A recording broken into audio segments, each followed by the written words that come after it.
মাঝে মাঝে কিছু ফেসবুক পোস্ট দেখে না হেসে পারি না। কিছু আল্লাহর বান্দা আছে ফেসবুকে পোস্ট করে, আজ গরিব অসহায়দের সাথে ইফতার করলাম।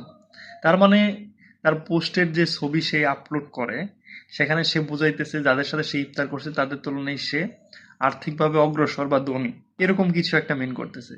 কিন্তু বাস্তবতা হলো, যাদেরকে সে তার পোস্টে অসহায় বা গরিব বলতেছে, সরকারের এইসব গরিবদের জন্য বা এইসব অসহায়দের জন্য বরাদ্দ 10 কেজি বিজিএফ কার্ডের যে চাল, সেই সব অসহায় পায় হলো একটা। আর যিনি নিজেকে তাদের চেয়ে ধনী বলে পোস্ট করতেছে যে গরিব অসহায়দের সাথে আজকে ইফতার করলাম, সেই ব্যক্তি, তার কাছে কার্ড থেকে 10 থেকে 20টা বা আরো বেশি। এখন গরিব ব্যক্তি বলতে আমরা কাকে বুঝবো? যার বেশি প্রয়োজন বা যে খুব বেশি অভাবে আছে, যার চাহিদা বেশি, তাকেই তো, তাই না? এখন যার কার্ড আছে একটা, তার চাহিদা নিঃসন্দেহে কম।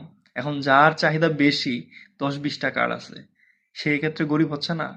তো আমি মাঝে মাঝে কনফিউজড হয়ে যাই, এখানে আসল গরিবটা কে?